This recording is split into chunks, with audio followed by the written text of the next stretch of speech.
नमस्कार मंडळी, towards other world या आपल्या यूट्यूब चॅनलमध्ये आपले स्वागत आहे. आज आपण महाराष्ट्रातील सातारा जिल्ह्यातील एका तालुक्याला भेट देणार आहोत. या शहरातील काही महत्त्वाची प्रेक्षणीय स्थळे आपण आजच्या व्हिडिओमध्ये पाहणार आहे.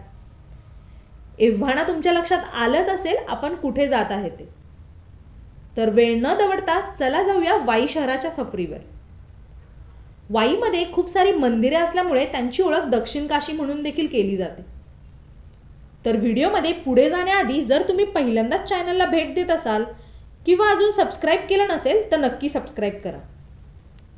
वाई हे पुणे शहरापासून जवळपास 100 किलोमीटरवर आहे. तर मुंबईपासून जवळपास 250 किलोमीटरवर आहे. मुंबई पुण्यावरून एसटी महामंडळाच्या खूप साऱ्या बसेस अवेलेबल आहेत. त्यामुळे जरी गाडी नसेल तरी तुम्ही आरामात ही ट्रिप करू शकता. पाचगणी महाबळेश्वरकडे जाणाऱ्या सर्व बसेस या वाई मार्गे जातात. आजच्या व्हिडिओची सुरुवात आपण पुण्यावरून करणार आहोत. सकाळी 7 वाजता आम्ही प्रवासाला सुरुवात केली. पुणे बँगलोर मार्गाने आम्ही साताऱ्याच्या दिशेने निघालो. खेड शिवापूर येथे आपल्याला टोल लागतो. कारसाठी वन वे चार्जेस 115 रुपये आहेत. जर तुम्ही सेम डे रिटर्न आलात तर परतीच्या प्रवासात तुम्हाला फक्त 60 रुपये द्यावे लागतात. वीकेंड असल्याने रस्त्यावर गर्दी होतीच. पुणे बँगलोर हायवेला नाश्त्यासाठी खूप सारे रेस्टॉरंट तुम्हाला मिळतील. यावेळेस आम्ही राजधानी मिसळ ट्राय केली. ही मिसळ खंडाळा गावालगतच आहे. मिसळ तर टेस्टी होती, तुम्ही ट्राय करू शकता. मिसळ संपवून आम्ही पुन्हा वाईच्या दिशेने निघालो. खंबाटकी घाटात नेहमीप्रमाणेच गर्दी होती. घाट क्रॉस केल्यानंतर 7 किलोमीटर नंतर आम्हाला सुरूर गाव लागले. या गावात हायवे एक्झिट करून आपण वाईच्या दिशेने जातो. सुरूर गावापासून वाई फक्त 15 किलोमीटरवर आहे. 20 मिनिटांमध्ये आपण वाईमध्ये पोहोचून जातो. जर तुम्ही एसटी बसने येत असाल तर बस स्टँडच्या बाहेर तुम्हाला ऑटो मिळेल, जे तुम्हाला 500 ते 600 रुपयेमध्ये वाईमधील सर्व ठिकाणे फिरवून आणतील. वाईमध्ये आल्यानंतर जवळपास सर्वच पर्यटक या ठिकाणाला भेट देत असतील. तर वाई सिरीजमधील आपले पहिले ठिकाण आहे ते म्हणजे महागणपती मंदिर. हे मंदिर वाई शहराच्या मधोमध असून कृष्णा नदीच्या तीरावर वसलेले आहे. या मंदिरातील गणपतीच्या भव्य आणि विशाल मूर्तीमुळे या मंदिराला ढोल्या गणपती मंदिर असेही म्हटले जाते. या मंदिराची स्थापना 1762 मध्ये श्रीमंत भिकाजी रास्ते यांनी केली. हे मंदिर नदीकाठी असल्यामुळे मंदिराच्या मागील बाजूस नावेच्या टोकासारखा आकार देण्यात आला आहे.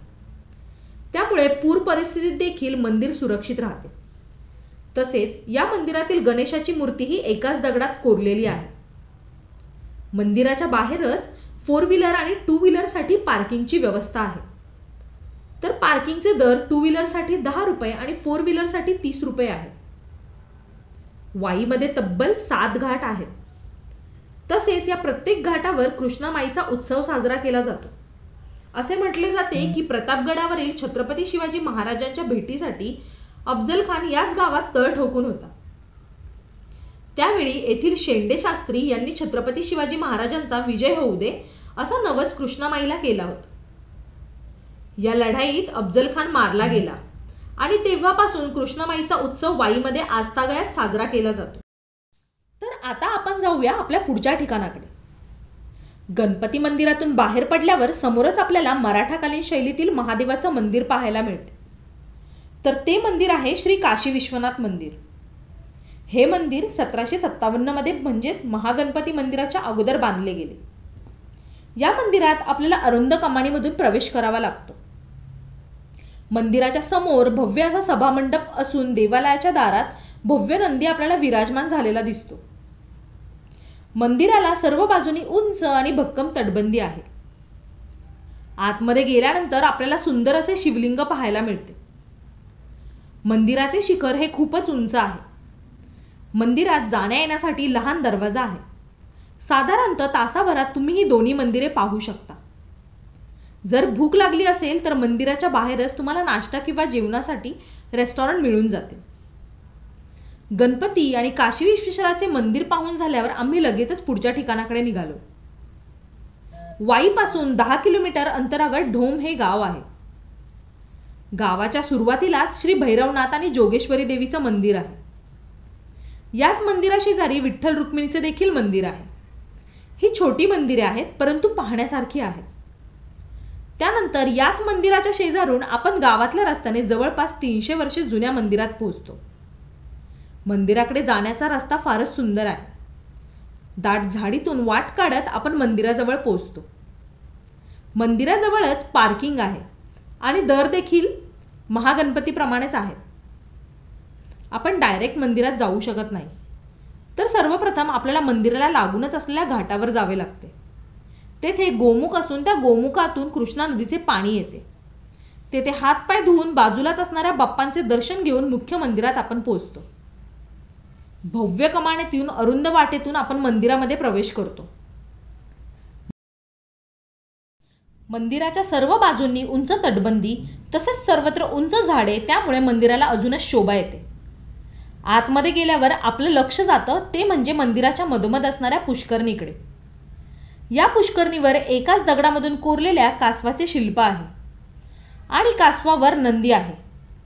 ज्यावेळी या पुष्करणीमध्ये पाणी सोडले जाते त्यावेळी कासव पाण्यामधून आपल्या पाठीवर बसून नंदीला नेत असल्याचे सुंदर दृश्य आपल्याला पाहायला मिळते. पुष्करणीच्या समोरच सिद्धेश्वर महादेवाचे मंदिर आहे. हे मंदिर सुमारे 300 वर्ष जुने आहे. मंदिराच्या प्रवेशद्वारावर तसेच मुख्य मंदिरावर सुबक असे कोरीवकाम आपल्याला पाहायला मिळते.